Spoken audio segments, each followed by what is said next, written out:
All right, folks. So this is, surviving an active shooter event. As you all know, you signed on for that. And the terminology you're going to hear throughout is run, hide, fight. And this course is designed to provide some techniques, tools, tactics, should you find yourself in an active shooter incident. There's not going to be any graphic material, no photos of anything, post-incident photos or anything like that. But it will be a pretty straightforward presentation. Not going to sugarcoat this. It's a scary event, but I want to drive home the seriousness of not only the event, but also how we can react to it. And the course, it's really based on a lot of lessons learned from, unfortunately, the events that our country has seen. But through that, we have seen success stories where people have survived. What we're going to talk about tonight is things that people did to survive and lives were saved throughout that. So really a lot of lessons learned kind of drove the material in this course. But the big takeaway, and you're going to hear it throughout, is these events are survivable.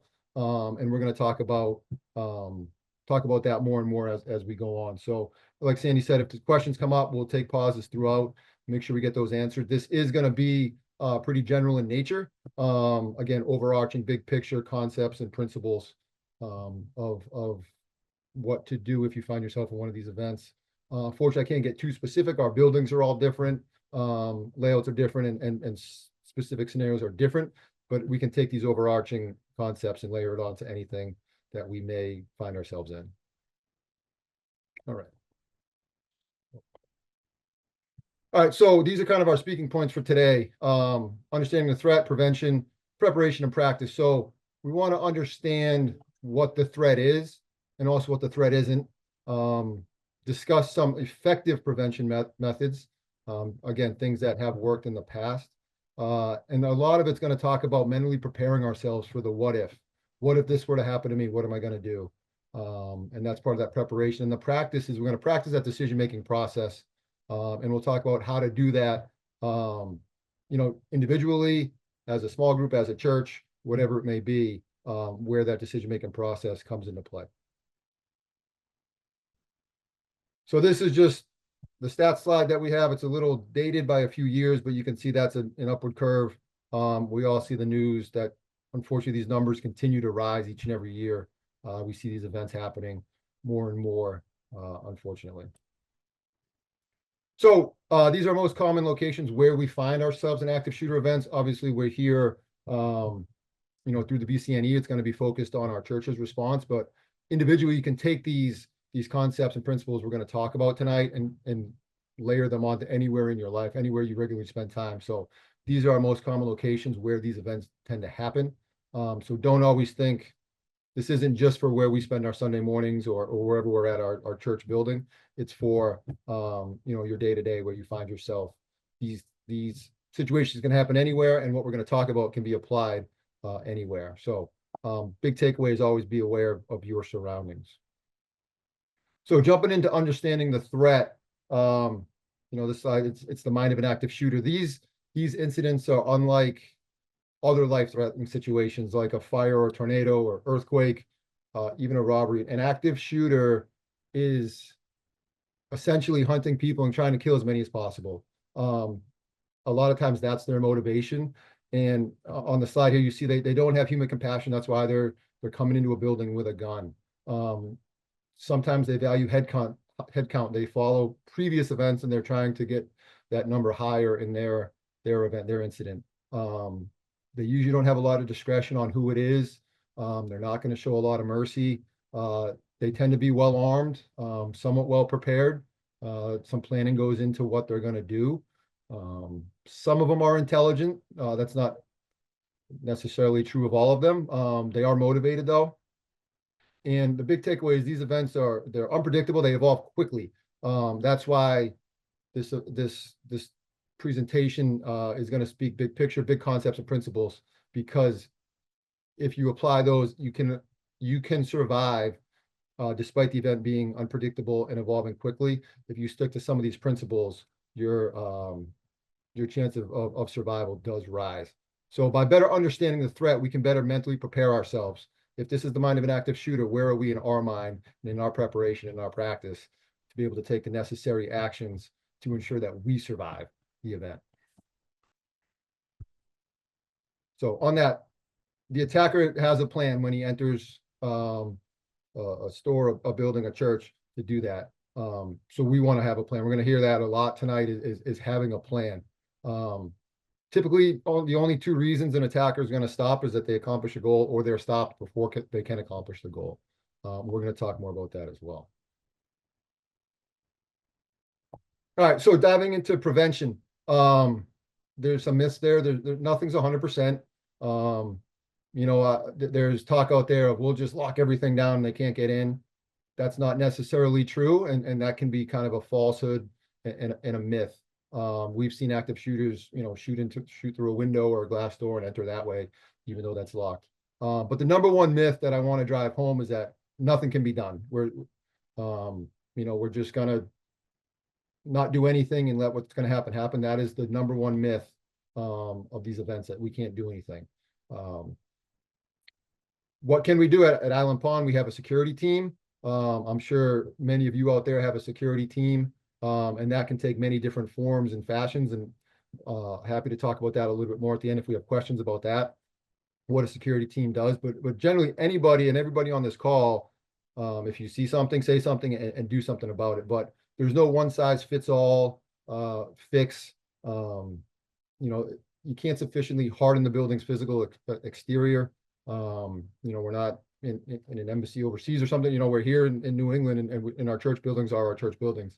It will help to lock down doors and have more sturdy locks on doors and locking windows. That stuff certainly helps, but it's not a fix-all.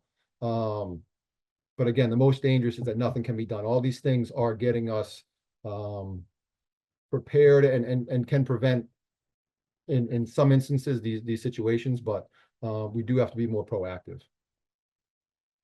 All right, so as we talk about preparation, obviously when this happens, a 911 call is made, but that average police response time in the United States is 3 minutes.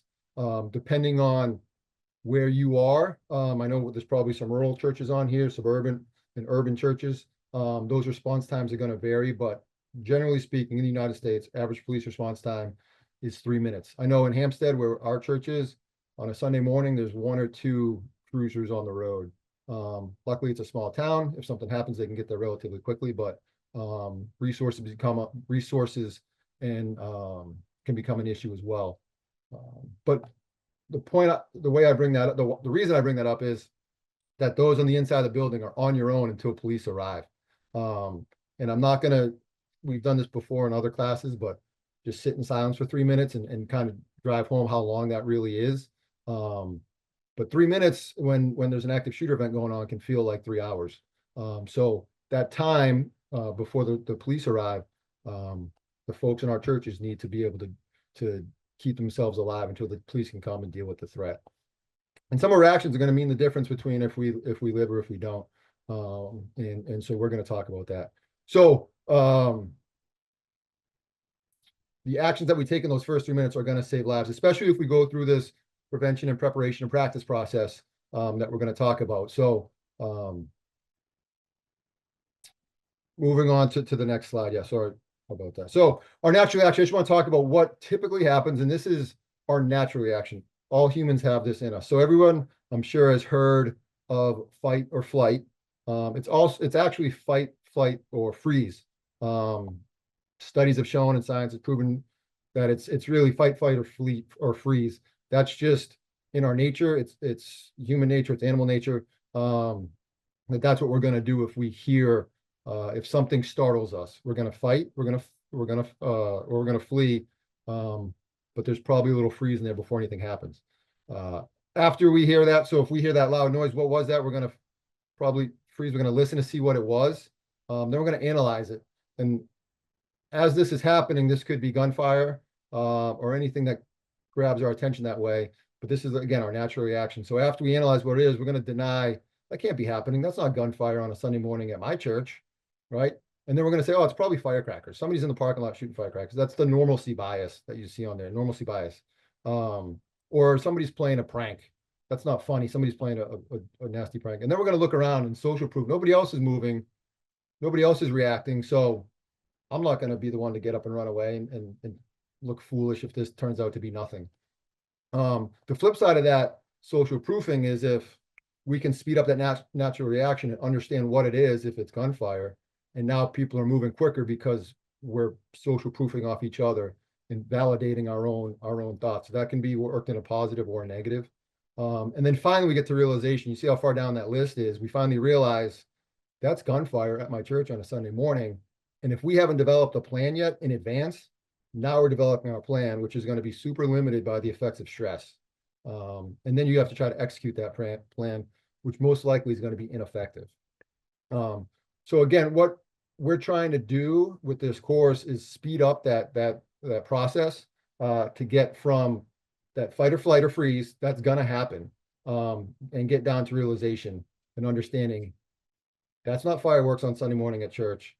Even though nobody else is moving, I know that's bad. That's gunfire. And I already know where I'm going to go because I've thought about what if it happens when I'm in the sanctuary? What if it happens when I'm down in the children's wing? What if it happens where I'm somewhere else in the church? I know what my plan's going to be, and we can more effectively execute that plan.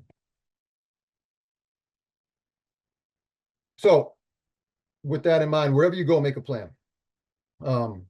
If it happened, like I just alluded to, if I'm in the sanctuary and it happened here, if they came in from our lobby, I can go this way. If they came in from the back door off the sanctuary, I can go the other way. And again, that's going to be specific to your building. And again, specific to wherever you are in your day-to-day life. This isn't just for churches on Sunday morning. Again, I want you to take this away into your day-to-day life.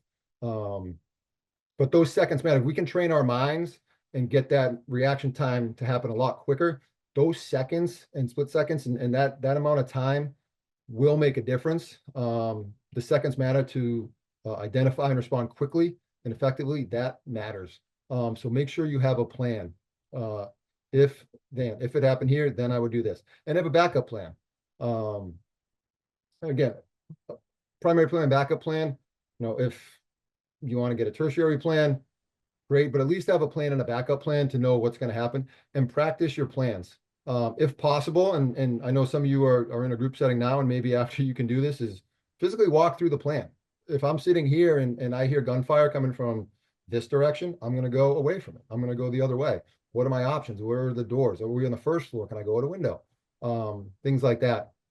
That's actually called scripting. It catalogs it in your brain.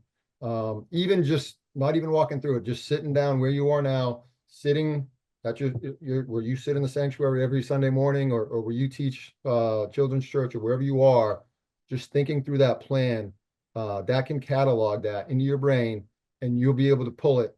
You'll get recall and can execute that under stress because it's cataloged. You've gotten that mental repetition of doing your plan in an active shooter event. And that's going to save you seconds.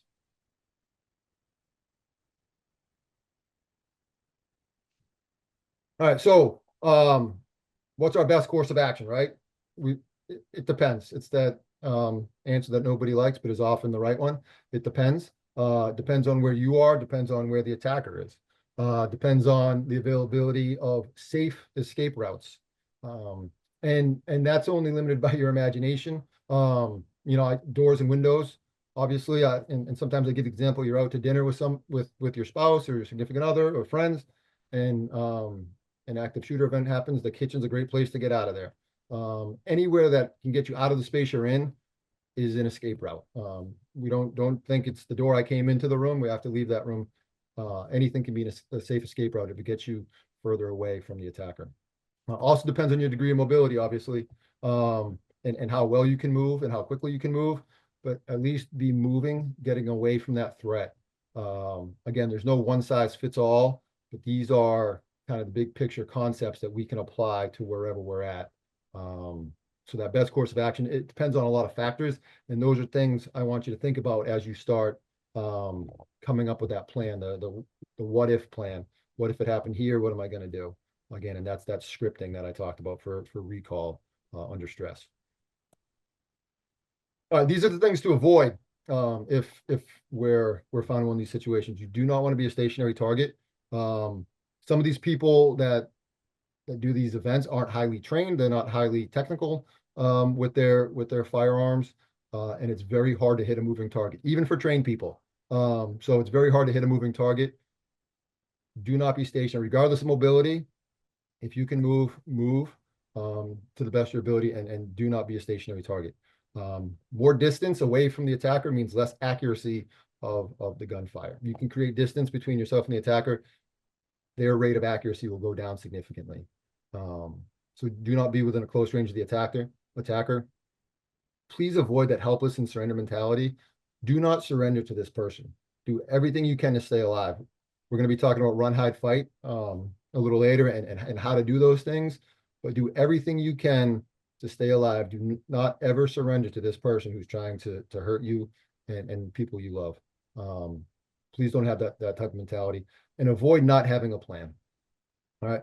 Please avoid not having a plan. Have that plan, rehearse your plan, even if it's a mental rehearsal of what if you want to get together with people in your church and walk through that, even better, but have a plan. All right, Sandy, I think at this point, that's kind of the intro to what we're getting into. If there's questions at this point, we can probably address these before we move into a little bit more specific run, hide, fight methodology. Yeah. So, and you might be addressing this one. Somebody's asked about your thoughts on lockdown procedures versus evacuations for churches. We'll hit that. Okay, you will hit it. Okay. Yeah, I think I will make a little more sense once we get the side, a little more Okay. information on the why, but good question.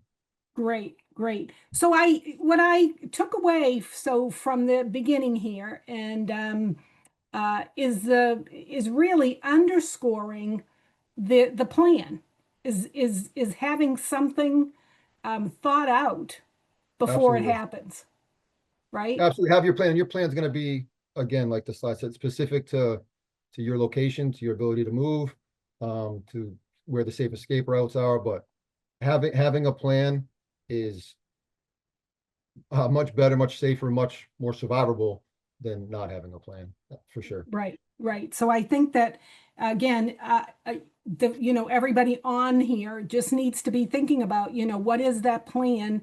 And many people that are on here have safety teams, so that should be one of those drills they should be doing. That might be helpful. And something else I thought of when you were speaking was the fact that you talked about the police. It takes 3 minutes for them to get there. And I think that houses of worship, we do need to be very friendly with our local law enforcement because they want to be our friends. Certainly. And we have, being in a small town helps. Everyone knows everybody, but the police are aware of where our building is. They know it's up a long driveway. It's hard to get to. You can't see it from the road, but they know where we are on Sunday mornings. Some of them I've trained personally in some of these classes that we put on for law enforcement. But we certainly have that relationship with them, and I would encourage you to invite them out for coffee and just tell them, hey, what time your services are and where, at least so they have an awareness. Yeah. And maybe they're in that area of town a little bit more on Sundays, just in case. There's some flexibility in their patrol sectors. But yeah, certainly try to foster those relationships with law enforcement. Yeah, and I think too with that is that if you come up with a plan, invite the police and say, "Hey, we've come up with a plan. Would you sit down with us and, maybe just listen to what we were thinking and maybe they could help, make the plan better." Certainly, and then just to piggyback on that point, a lot of departments are mandating this type of training for their officers. I know the police academies in New Hampshire and Massachusetts, and I believe Maine as well, teach this at the academy. So every new officer in the last several years have gotten this training, as well as the onboard police officers, guys and gals that have been on the job for a while. A lot of departments are mandating the training for them as well. So the officers are trained in this, and if you want to bring them in for a consultation to run your plan by them, that would be, an A plus, answer to really driving home the importance of having that plan. If you can involve your local police and have them at least, consult on it and see if, hey, are we doing this right? Is the plan right? Do you have any suggestions? How are they going to respond? And I'm going to talk about that a little bit, but again, that's department specific. When they respond, what happens then? So, Right. getting ahead And of if the they, threat, that's part of that preparation piece.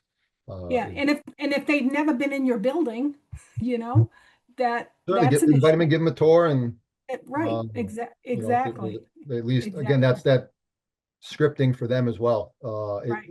And I talk about it later, but Yep. it's stressful for everybody. It's stressful Right.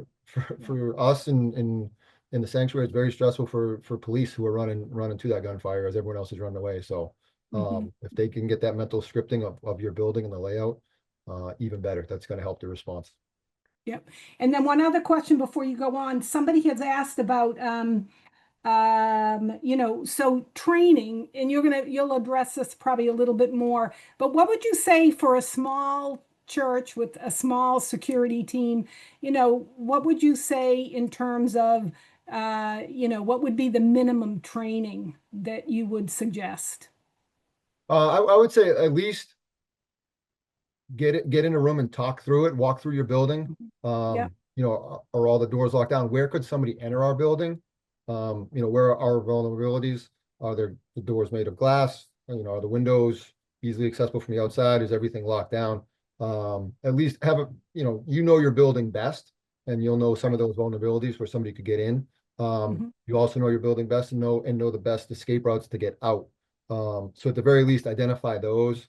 The way we do it at Island Pond, we've got just a few guys on, one person stationary in the lobby.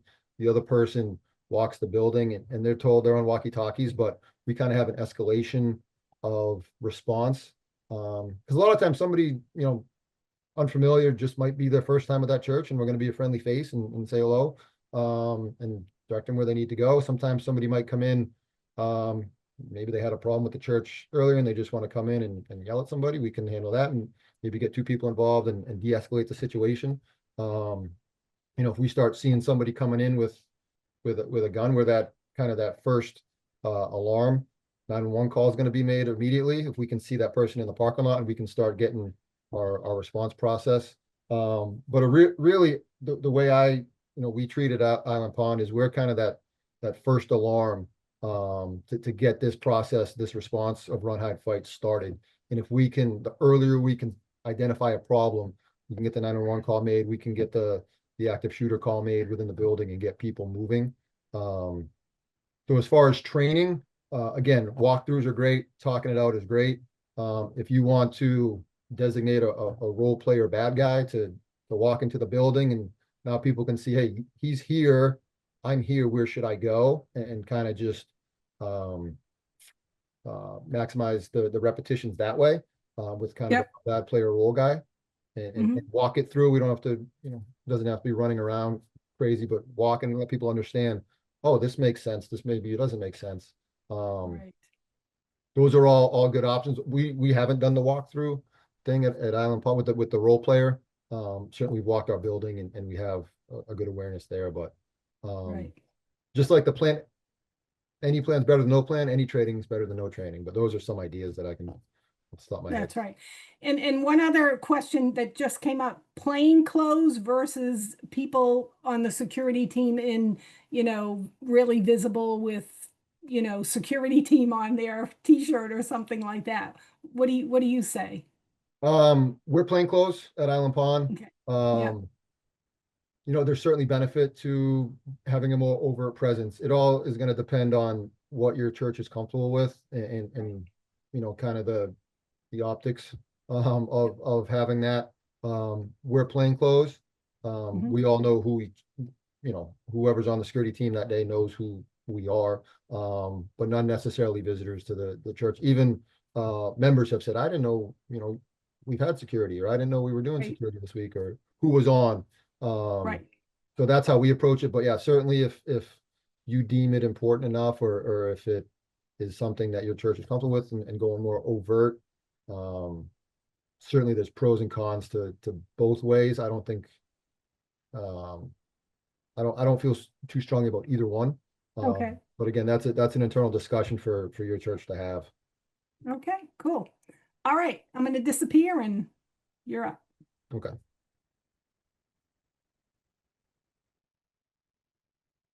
All right. So the methodology that I ascribe to, and it's fairly common nationwide, is run, hide, fight. The run, hide, fight methodology. So first we've got run. This is also could be considered avoid, but number one, have a plan. Again, theme throughout it is have that plan. Move away as quickly as possible. And I talked about that, speeding up that response time. Identify the threat and move away from it as quickly as possible. Leave everything behind, leave your belongings behind. You know, maybe some of you just bought the iPhone 17 or whatever up to, and it's gonna leave it behind. Leave everything behind. You and your safety are most important, not your belongings. Again, as mentioned before, distance equals safety. Get further away from the threat, you get safer as you get further away. Because one, that person's going to lose interest, but they're also going to lose accuracy on a target or a person that's moving away from them. Try to get to a safe location. A safe location provides cover, police protection, medical care. That is the best safe location you can get to. If it has those three things, cover, police protection, and medical care, you're at a safe location, and you can stop the run portion of your response. I do want to say, I typically say this up front, run, hide, fight. I like to present it as run, run, run, run, run, run, run, run, run, run, until you can't run anymore. Then it's time to hide and prepare to fight. So run is first, it's most important. That's how we create distance. That's how we get away. So run, hide, fight is really run, run, run, run, run, run, run, run, run, hide, fight. And don't give up until you get to safety. That's why, we're run, run, run, run until we can get to safety. If it comes a point where we can't run anymore, we're not at safety, then we flip to the high portion of this, which we'll talk about. But number one, just get moving, create distance as quickly as possible, leave everything behind, and try to get to a safe location. And once you're safe, call 911. Once you're safe, don't assume somebody else is doing that, because if everyone assumes, nobody's doing it.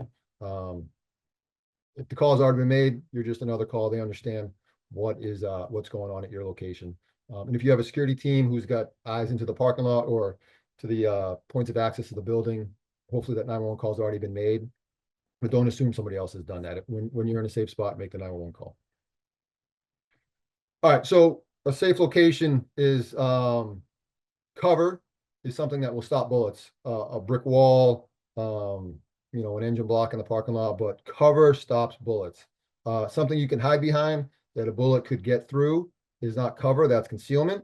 But so when I say cover, that's something that will stop bullets. Police protection, if you're in the presence of police, that's a safe location. And if there's access to medical care, if you're injured and you get medical care there, because when this 911 call goes out, everybody's coming.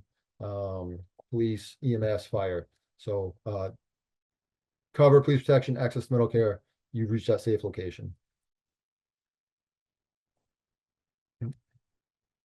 All right. And like I said, don't give up until you get to safety. And these are two separate incidents. The first one, the picture on the left, that's from Columbine back in the 90s. That's a student that was at the high school. He was shot multiple times, including being shot in the head. At the time, the police response posture was much, much different than it is now. At the time, when this occurred, the standard response was to set a perimeter and call the SWAT team and wait for the SWAT team to get there. So that's what happened at Columbine. Police were on scene relatively quickly, but they held a perimeter until the SWAT team could get there. So this student was down on the ground. He'd been shot multiple times, including in the head. He crawled across the floor of the library for 2 hours, in and out of consciousness, but got himself to that window, and he saw that help was outside and nobody was coming in because they were in that perimeter posture. The SWAT team had made entry on the other side of the building. It hadn't gotten to him yet. So So he ended up pulling himself up to that window where police could see that he was in there, and he got himself saved. So that's a great example of never giving up until you get to safety. He was shot.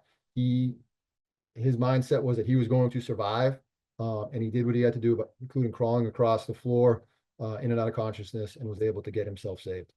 So that's the mindset that we want to have. The picture on the right, that's from Virginia Tech back in 2007. Some students, you can see the window is open. Some students got out that window. Unfortunately, some students chose not to go out. They chose to play dead. And unfortunately, the attacker in that incident had left their classroom, came back, and they were killed. So they had an opportunity to go out the window, but they didn't have that mindset, that planning. This was 18 years ago. The training hadn't been out there.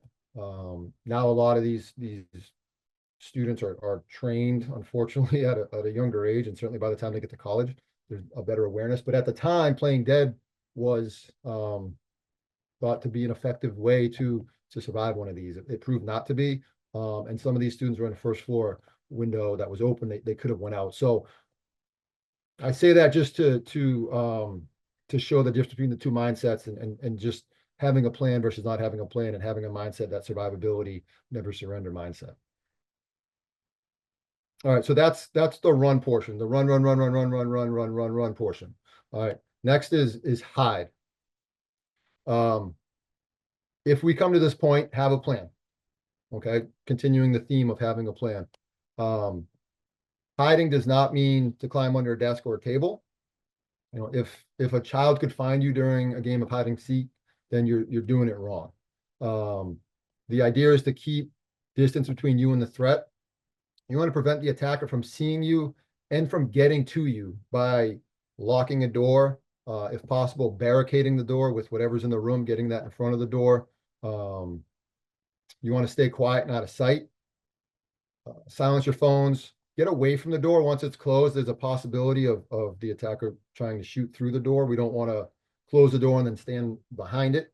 Close the door, get into a corner of the room, close the door, lock the door, barricade the door, and then get into a corner of the room. In the event the attacker chooses to try to shoot through the door, you're not going to be in range of those bullets. And then the lights are, situation dependent. I put the question mark on there. If all the lights in the hall are on and he sees yours go off, well, now that's an indication that somebody's in that room. And vice versa, if the light's on. And so I put the question mark on there. I can't speak too much to it. Again, that's more specific to the situation. Is it nighttime and all the lights are on? Or is it during the day? Whatever the situation is. But just, again, in your planning process, if you can get that far, just have an idea of that.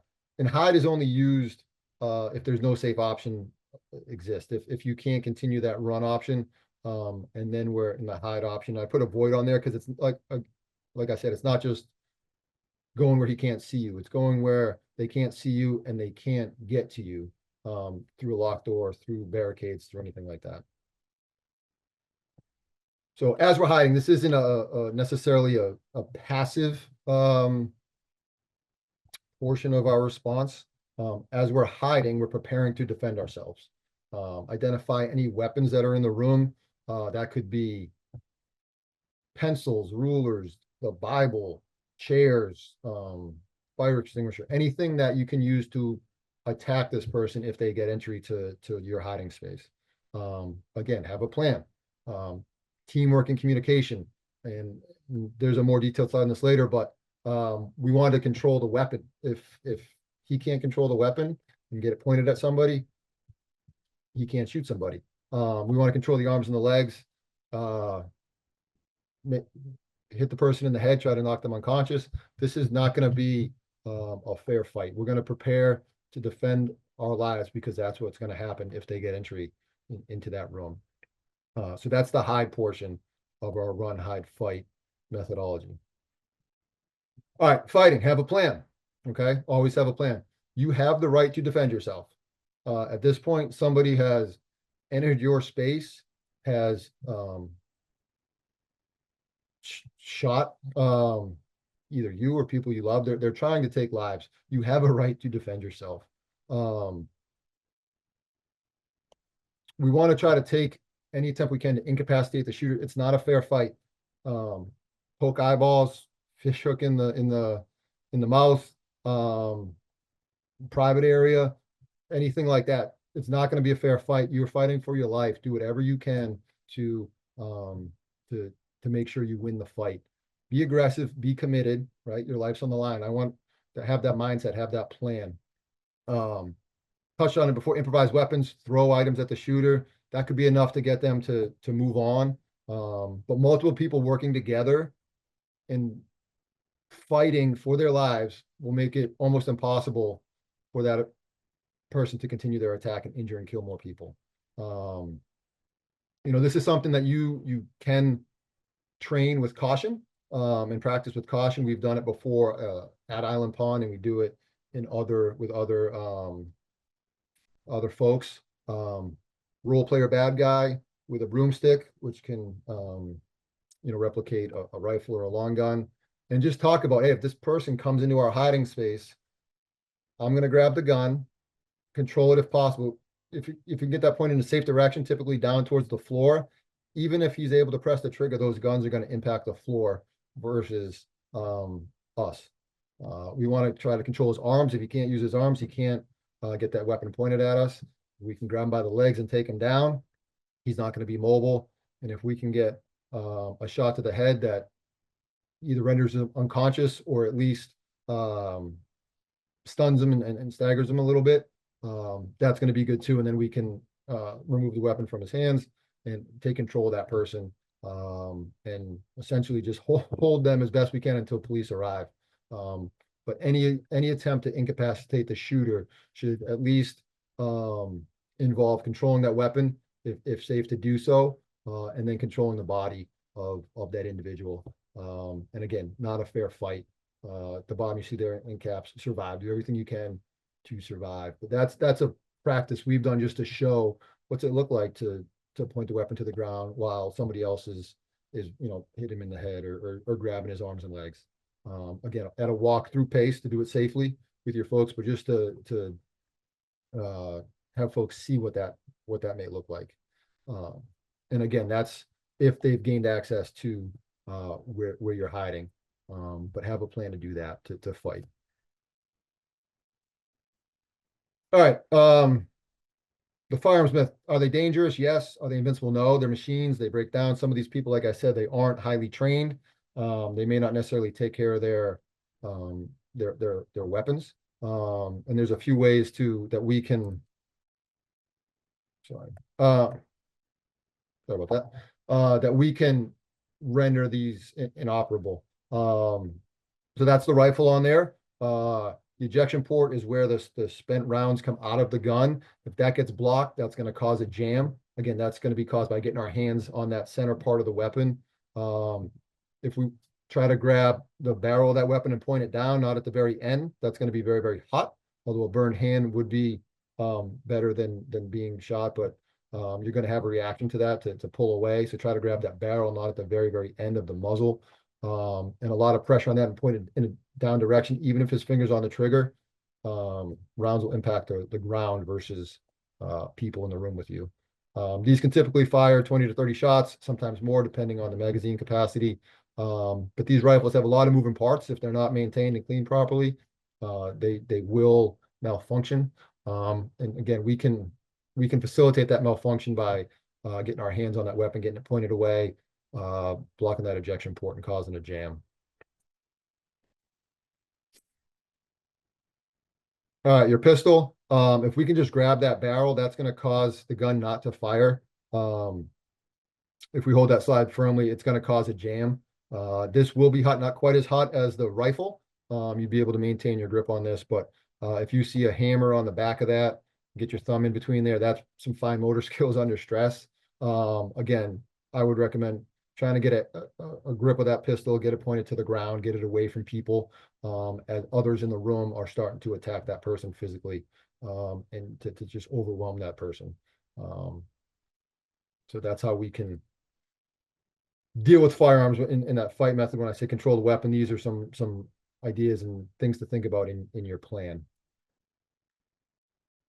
All right, so run, hide, fight. Why do I like it? Why is it trained so much? I think it causes us to be informed and empowered that we can do something if we find ourselves in this type of event. I hope the message has gotten across that if you have a plan, and if you have the right mindset, you can survive. So this methodology keeps us informed and empowered. It helps us understand some options. Again, run, hide, fight can be layered onto any aspect of your day-to-day life, wherever you are.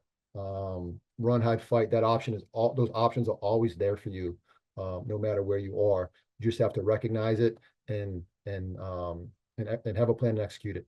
And again, survivability is the number one objective of what we're doing here with the run, hide, fight. We want to try to survive. Other methodologies and terminologies, avoid, deny, defend. It's the same concept and principles as run, hide, fight. So if some folks out there have had other trainings or heard other terminology, avoid, deny, defend, another one that's out there. Very, very similar to run, hide, fight. It's the same concepts and principles that we talked about tonight. So now that was kind of the I guess the meat of the presentation, the run, hide, fight. Sandy, again, another, I think, logical stopping point for addressing any questions. Well, you got a lot. Okay. So there's two that I think you could be together. So somebody said, okay, you have a church of 200. How do you hide all those people? And then, kind of on the same lines, because if you have a church of 200, you're certainly going to have a lot of elderly people. So, what are some, strategies, to help churches to think through that? I think it's going to all kind of think about the planning of it. And so, do you have some suggestions for that? Yeah, so I would say, I think the first question was, how do you hide 200? How did Yep. you get 200 to run, right? We're running first before we hide. So, Right. Yeah. but no, the point's well taken. Certainly, with elderly, we have several at Island Pond, and the question comes Yeah. up. It's a hard one to answer. But move as much as you can. Maybe part of the plan is do these people sit a little closer to an exit, from a Mm. logical entry point for if an attack were to happen. Think about where the lobby is, where the most likely place for an attacker to come in. Maybe I'm sitting as far away from there as possible, so I can start. I've already created distance, and again, that's a little bit of guesswork, a little bit of kind of informed guesswork with the layout of your building. But like I said before, there's no one size fits all. Move to the best of your ability, elderly or not. We can still hopefully move unless we've got some other physical issue going on, wheelchair or what have you. Maybe the plan is, this person I'm sitting next to in a wheelchair, I'm getting them and they're coming with me in our run portion of that. But yeah, so create distance between yourself and your threat as best you can. It's hard to hit a moving target for untrained people. Very, very hard. It's hard to hit a stationary target for an untrained person who comes in. Their stress level is going to be high. They are not necessarily going to be accurate in their shooting. So if we can move away from them, it severely decreases their accuracy rate. But again, the points we'll take, I don't have a great answer for people who are not super mobile, because that is obviously our number one suggestion. Now, if you're there and you can't hide, you might be in fight mode right away. So it's run, hide, fight. Everything's an option. Again, but that's our kind of our tiered response, is that run, hide, fight. If this happens, the person emerges very close to you and you can't run, there's nowhere to hide, we're in fight mode right away. And that's where that mindset of doing everything we can to survive comes into play. But again, it's an unfortunate reality that we have to think about these things, and there's not always great answers for them. But that's how I would answer it best. It's create distance as best as possible. And sometimes that hide fight portion happens a lot quicker than we'd like, but know that that's there for you. And have a plan to do something about it if it happens. And it really goes back to training, because if you have a security team and you've talked about training and you talked about scenarios, then you know the people in your church, and you're going to be perhaps assigned to somebody and say, hey, if this happens, we know where these people sit. We need to make sure that we're assisting them. Maybe, produce some type of communication piece for the congregation. If in the event of that happening, maybe that might be, helpful as well. Yeah, so and just with that early alarm piece with the security, I know we talk about at Island Pond, if our guy who has eyes on the parking lot sees somebody coming in with a gun, they're on the walkie-talkie, active shooter. Now that's Right. getting broadcasted to the rest of the congregation. People are already moving before that person, breaks the Even threshold gets of our there. building. If there's Right. a room near the sanctuary that you can get the less mobile people to and start that high barricade, prepare to fight, at least they're out of the immediate attack area. Correct. But that's a pre-planned, hey, their run's gonna be across the hall to this room, Right. and we're just Mhm. gonna to barricade that and Right. fight whatever we can to fight. Yeah. Again, that's Yeah. planning, that's knowing your building, knowing your people, and just getting ahead of the problem as best as possible. Obviously, there's no one size fits all. It's a dynamic situation, but these things, that planning process, as you talk things out, will certainly help. Yeah. And how about open carry? Somebody had mentioned, just somebody will take, somebody in the congregation, taking out their weapon and shooting the person. So, Certainly, that is a personal choice. mhm, I carry at church. I carry everywhere I go. I know other people on our security team carry, others don't. Um, I will say, depending on where you encounter that attacker, being able to accurately shoot is again, situation dependent. Uh, right, and I tell the guys that carry at our church, and how proficient are you with the weapon? What's your training look like? Understand this is going to be an extremely stressful situation. There's going to be people running around. Are you very confident that you'll get accurate shots on the attacker without, shooting a fellow congregant? So, right, hard discussions, but if you're carrying in church and you're planning on dealing with this threat yourself, have those conversations. And if you can't answer them in the affirmative, then uh, maybe you need to run, hide, and fight. Again, if it's team in the lobby one-on-one, go ahead. If it's in the sanctuary and people are running around, that's a very difficult situation to accurately end the threat.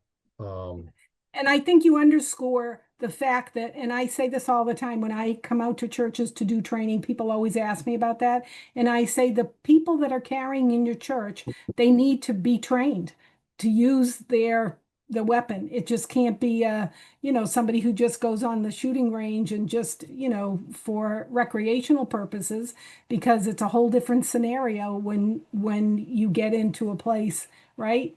Right. Where, And if your church like ours has a center aisle and I sit on the right side all the time, yep, well, there's 100 people on the left side of that church, on the left side of that aisle, that if I don't make an accurate hit, I'm putting them in danger too. So, correct. Yep. again, certainly Yep. It's an if option. it's an option, if the opportunity is there to end the threat before the police get there, Right. absolutely. Right. But have those discussions with yourself. Am I proficient? Am I confident? Can I do that in a very active, dynamic situation when my stress level is as high as it's Right. ever been? Um, can I put an accurate shot on? And that's not to discourage anybody. It's just to um, have that conversation. And if you get to Right. yes, by all means, that's your personal choice, and I applaud it. And but again, have that conversation. Don't just assume I'm a good guy with a gun. I'm gonna defeat the bad guy with a gun. I think it's Right. a dangerous mindset to have. Um, Right. again, it goes Right. to And preparation every planning. state has different laws, right?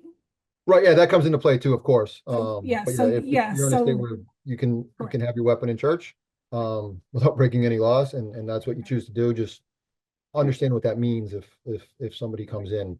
an active shooter situation starts occurring where you're at, what your response is going to be. Either your gun's out or you're running and hiding and fighting. And maybe your fight is, hey, he comes in this room I'm in. Now I'm in a one-on-one gunfight. There's not people running around. Maybe that's where I apply Right, my own deadly force. right, right. Again, Okay. All right. Well, we'll keep going because we're I mean, this is good discussion. So, all right. I did want to talk about one of the previous questions about lockdown versus evacuation. Yes. So again, situation dependent. I lean towards evacuation, as I hope you can tell with the run portion of this. I know a lot of schools go to lockdown. A lot of schools are also better prepared with how their doors are set up, locking mechanisms on the doors, and things like that. The doors at Island Pond are outward opening. It's hard to lock and barricade them. We have a large building, which is good. We have a lot of ways to get out, safe evacuation routes. So I'm a proponent of evacuate, get away, create distance from that person. If your building is set up to appropriately lock it down, again, where very sturdy locks, very sturdy doors, and you can safely stay in there until there's a law enforcement response. That's building dependent. Big picture, all things being equal, I ascribe to evacuate, run, and then hide if you can't run anymore.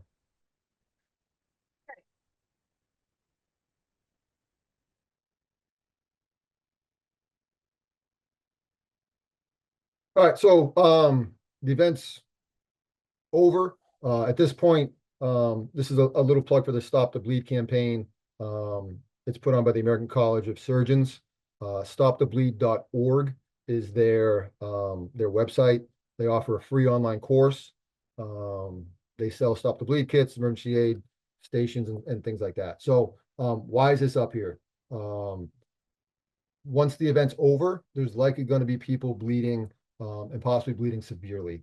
The number one cause of preventable deaths is uncontrolled bleeding from the extremities, from your arms and legs. That's proven in a military context, law enforcement context, civilian context out in the public. Uncontrolled bleeding from your arms and legs is preventable, but it's also the number one cause of preventable death. We talk about the arms and legs. Those are the arteries in our arms and legs. The brachial artery is in the arm. It comes into your arm from the armpit. You can feel your pulse here under your armpit. That's your brachial artery. The femoral artery is in your leg, on your inner leg.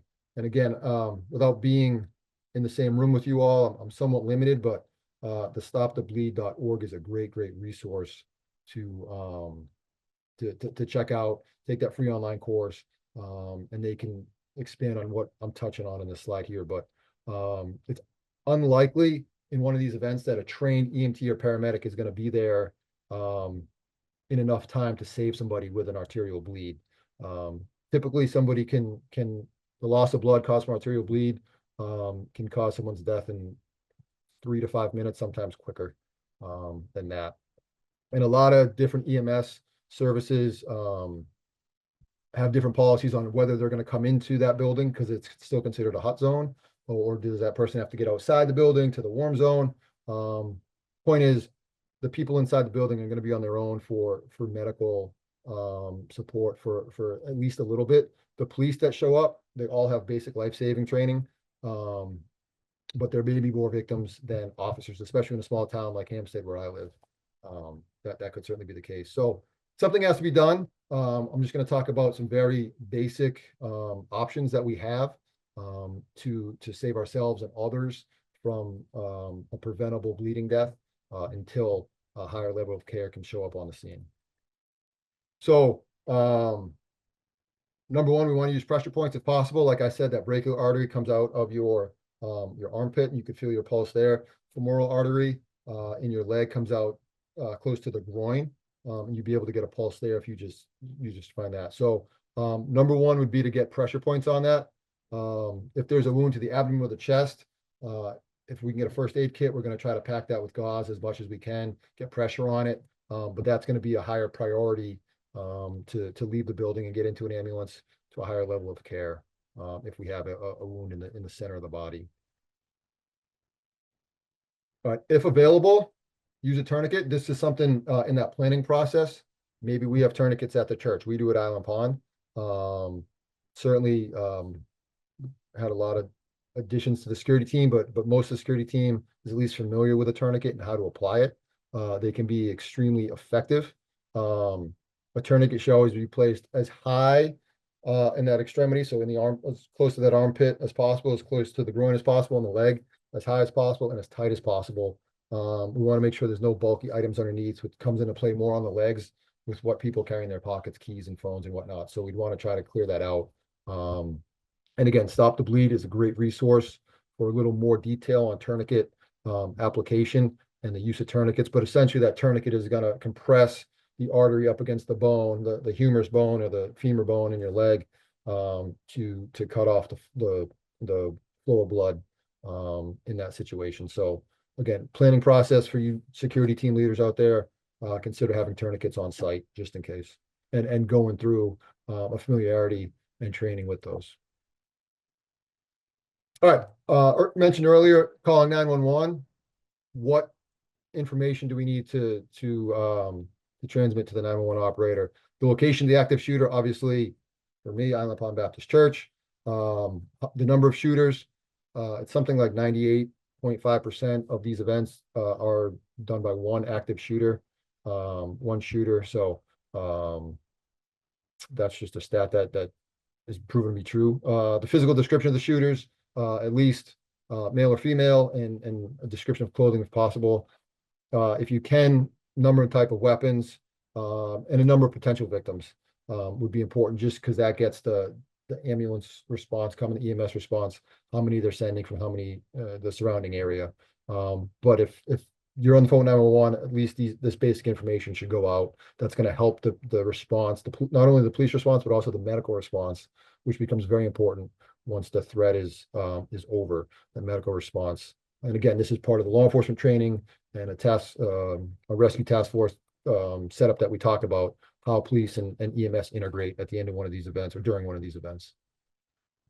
And then law enforcement arrival, when the police show up, what are they going to do? So they're training, and just like you all have heard run, hide, fight throughout the presentation, they take a 2-day course, 16 hours, and they hear stop the killing, stop the dying repeatedly. Their job when they show up is to stop the killing, to address that active shooter threat, effectively use deadly force on the active shooter to stop him from killing others, and then immediately to stop the dying, which means the injured people. So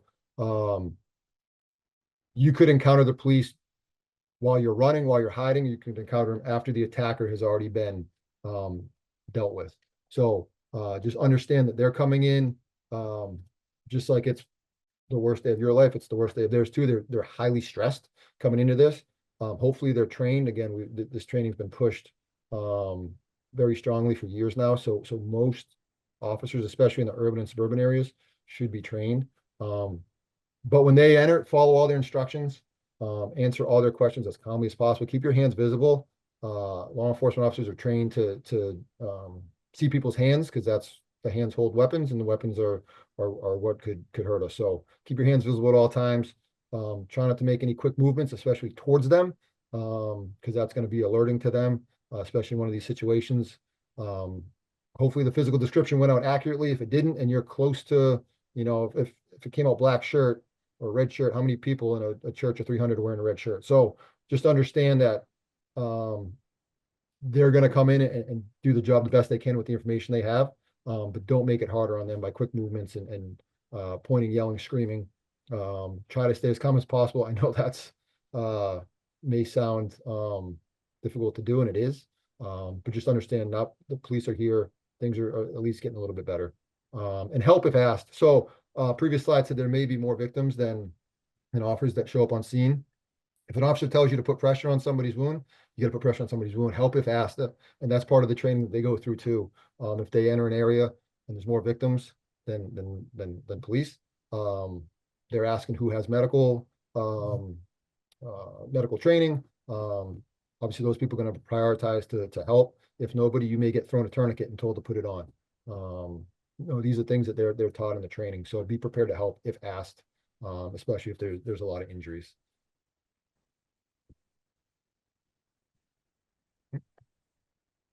Hey, it was like drinking from a fire hose there, Adam. Yeah, so I know we were up on the time, so Yeah, went a little quick at yep, the end there, but hopefully people got the yep. message. If there's any questions, happy to take them. Yep. So a couple of things. So somebody had asked about the training to EMS and local, again, if you're friendly with your fire department and your police department, we have an EMS department in our town and they're happy to come and do training, right? Yeah, certainly. And along the same lines of that stop the bleed, they can come in and say, hey, this is, what a femoral bleed is, and this is how we can address it with a tourniquet. And now there's some familiarity. You've at least seen a tourniquet if you haven't before. Correct. So now oh, this is how that goes on a leg. This is how it goes on an arm. So great point. Just like, I push that relationship with the police. Certainly with EMS, whether that's through your fire department or a private service. I know different jurisdictions handle that differently. But they're happy to share their expertise and knowledge. And Right. certainly at a basic level, Yeah. that can be done. So I'd encourage that relationship too. Yeah. And what we did, so when we had them come a couple of years ago was in the summertime, and we didn't open it up just to our safety team. We actually invited the whole congregation. Sure. So the police, fire, and EMT came the same day, and they did a 2-hour training for us, and they each one of them took part of the training. And so again, it's free. And I would even, like I said, in our church, we invited everybody. One of the things we got at our church was an AED machine, and that Mhm. was, helpful because they talked about that. So, utilize the people out there, for free. We even ask our police department to do drive-arounds on Sunday morning, and they're happy to do that. So we've seen them sitting in our parking lot. So, I mean, if you don't ask, you know, Yeah. So Sandy, I love that you got police, fire, and EMS out there with the congregation. Again, if we give this presentation to the congregation on Island Pond, I suggest you have this discussion with your congregants, and the more people that are aware of the options in an active shooter incident, the right, better. But certainly, there was a situation last year where one of our members had someone who was harassing, almost like a stalker, and we had the police in the area that Sunday morning. Happened the person showed up, and the police were able to do their job, and there was a restraining order out. But yeah, we had that relationship to be able to make the phone call, and they knew who we were, and they were happy to help out. But right, yeah, again, that goes to the planning process, and the preparation process is knowing who's right, coming to help you. right, Well, right, if this comes to your church, right. and what their response looks like, and if it's a little different from what I'm talking about, now you know that, and that's how your town handles it. I think That's you'll see similarities throughout, but there could be some differences based on your town's policies or your buildings, correct. construction and architecture. These Yeah. these things can be a little different, so it's good to iron out those details ahead of time. And a couple of people in the chat, their chat was going good. So I hope people are looking at that. Somebody put a YouTube link to a run, hide, fight video so that you could see it in action. And if it's the one I'm thinking of, it's a really good one. The other thing people had mentioned in the chat too was making sure that, know in your congregation, if you're part of a safety team, who the people are that are nurses, doctors, trained with CPR, trained in, medical stuff. If you have people like that in your congregation, you should be making a list of those and making sure you're aware of who those people are in your congregation, and maybe even invite them to be a part of your safety team. Somebody also in the chat mentioned, inviting people that have a military background on your team.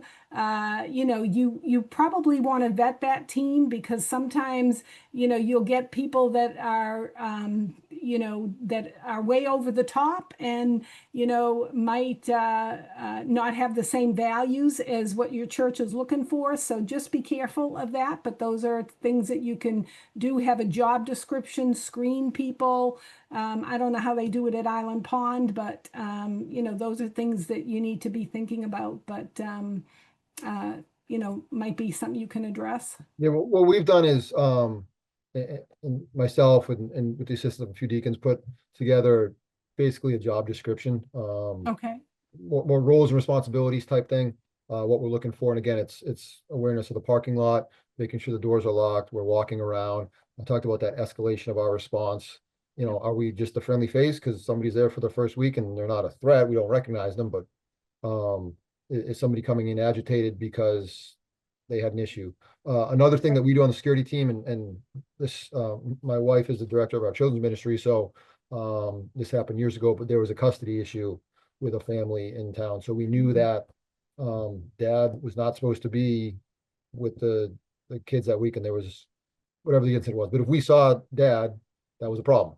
And we were aware of that because I'm married to the children's director, but know your children's director if there's any custody issues in the church. Yep. You might have an angry mom or dad showing up and trying to take the kids away.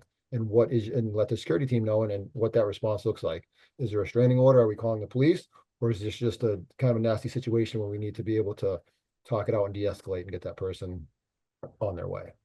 So communication is important, is very Right, yeah, important. hopefully your church is talking Yep. to each other in the Yep. different sections of your church, but Good. that's one example where the security team came into play for us. So, but yeah, at least the roles and responsibilities, instead of just saying, hey, you guys are my security team, have at it. What are you looking for? And then you can incorporate the active shooter response. Hey, you're the 911 call. If you see somebody coming into the building, you're the 911 call. Walkie-talkies are a great thing when they're needed. They're not for idle chat, but if there's an emergency, you can get people to your location quickly. Or you can broadcast, if there's a building-wide emergency like an active shooter, now we can Right. get moving and get the run, hide, fight started. Right. So talk about all those things, but have a plan. Again, that planning process Is data key. and you can come back to it under stress. Here, the studies show that that works. So Yeah. we'll get much into the psychology of it, but it's proven helpful. Thanks for watching. If you found this video helpful, remember to like and subscribe so you don't miss what's next. And if you want to support our work in New England, you'll find a link in the description.